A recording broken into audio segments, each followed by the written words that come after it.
Ein Mensch bekommt 2 Sets von Zähnen beim Matune von Himmel.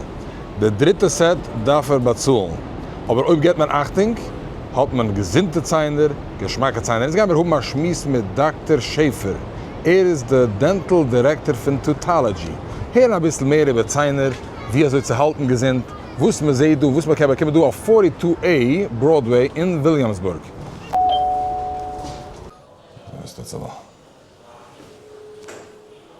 Okay, du seht man ein bisschen, das ist der Waiting Room. Ich habe gebeten, zu kommen nach Saal, wenn es ein bisschen ruhiger der Matze. Toothology.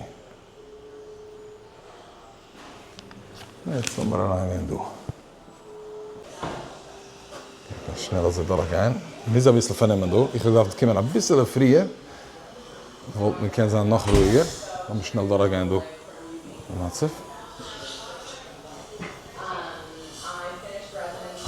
Panoramic X-ray. Someone who graduated residency in my residency program.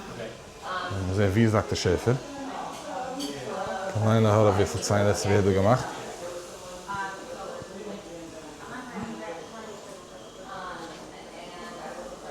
Thank you, Dr. Shaffer.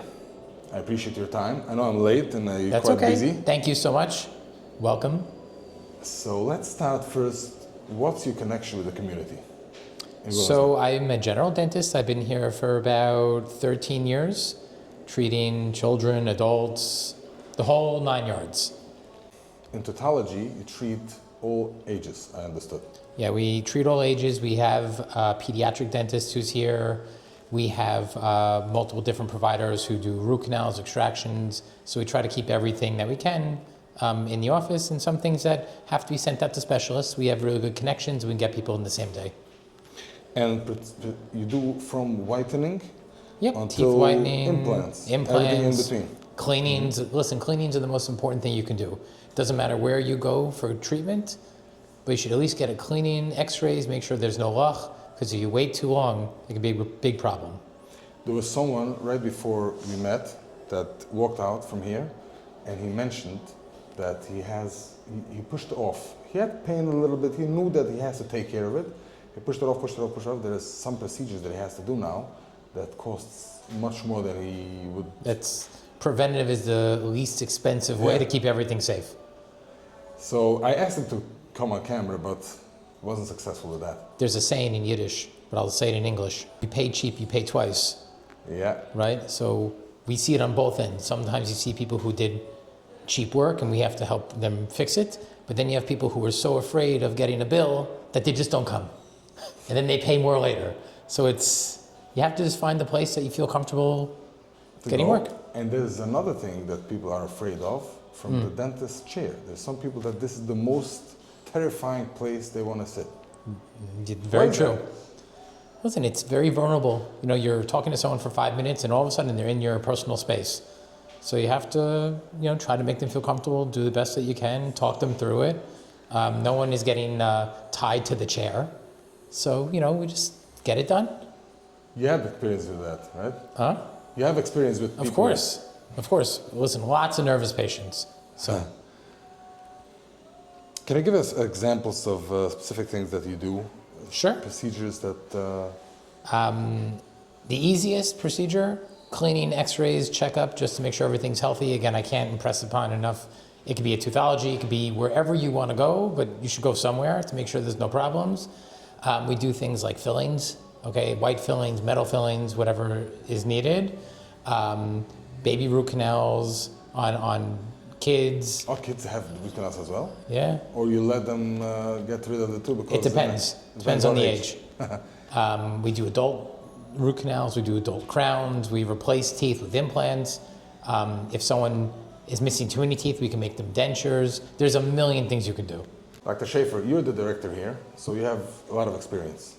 A decent amount of experience, yes.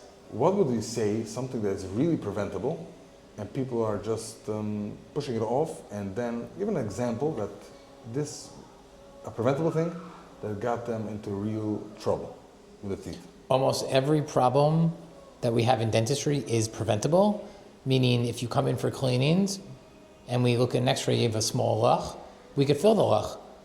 If you don't fill the small lach, it turns into a root canal, and then all of a sudden you have pain, before Chasana, before Yontif, it doesn't matter.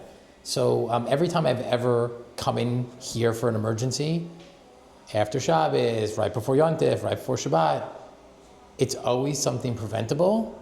Had they come in, we probably could have handled it less expensive and with no pain. So what's the difference between cleaning? I clean my teeth every day, twice. Sure. What is the difference than coming to the dental? I clean my teeth every day also, twice a day, and I still need to get professional cleanings too. You know, because the instruments, they're sharp, they help get the tartar off, you're making sure that the gums are healthy, getting blood flow. So using a toothbrush, it's good, but it's not perfect. You know, going further underneath the gums helps get all the schmutz out. And also you see if there's a cavity. 100%. So it's not only just the cleaning. While as you do the cleaning, you're making sure there's no other problems. Is there something that if there's a really small cavity that you see it starts to getting out, like the lock is starting to grow, is it something that can be fixed without?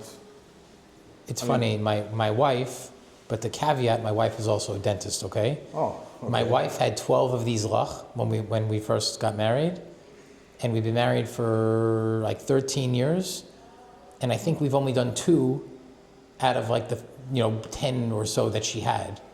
So you don't need to drill every lach, but you need to make sure you go, again, my wife's going for cleanings every like 4 to 6 months. Make sure it's not growing. Exactly. So if you get cleanings, it prevents the lachs from getting bigger. So you come in, you said that there's emergencies that you sometimes come in. Yeah, I monitor the phones. Out of the schedule too? Yeah. Is that like a chesed call? Yeah, something like that. Listen, Hatzalah, I get phone calls from them all the time for emergency. They have my number. Oh yeah? They call you if there's anything related to teeth? Yeah. Wow. There's me and one oral surgeon that they usually will call, and between both of us, we'll handle a lot of the emergencies. Wow. At least for the Brooklyn area. Because I heard that the Refuah helpline is also referring to you. Baruch Hashem. So the basic thing is to have your tooth checked. How often? Once a year or Every twice? 6 months, so twice a year. The most important thing is to find someone that you trust, that you like, that you vibe with, and as long as you vibe with them and you like them, then you're good to go. There was in the news, I think a couple of years ago, that there's no flossing the teeth is not that important. No, Remember that? it's important. Well, you remember that it was in the news. Yeah. They But mentioned it's important. The same plaque that's on your teeth is the same plaque that's in your heart. Oh, So that's why you should get cleanings, because if you are getting an accumulation of plaque in your mouth, there's a higher chance of getting plaque in your heart. There's a lot of literature on this. oh. If you take the schmutz from in your mouth and you take schmutz from like inside your heart, like the plaque that when you get a heart attack, if you put them next to each other Same thing. and they do a study, it's literally the same. Wow. So that's why they say How does it gets from the tooth? it doesn't get from the tooth to the heart. The plaque is made of like bacteria and stuff, and we have bacteria all over our body. Trails. So that's why it's so important to get your teeth cleaned, because the bacteria will seed and go other places. Wow. What do you say? The percentage of people that do floss every day? It's a little harder for some. If 10%, if that. I would add one thing, that whoever listens and watches this video, that the first couple of times you're gonna see blood. 100%. So don't worry about it. But we always say, people are hesitant to brush on Shabbos because they don't want to bleed. But if you do a good job brushing and flossing, you actually won't bleed. Exactly. But Shabbos you don't brush. It's a different halacha. Understood. Yeah, But a lot of people, they're worried about bleeding, so they don't want to do a lot of things. You at least have to use a rinse.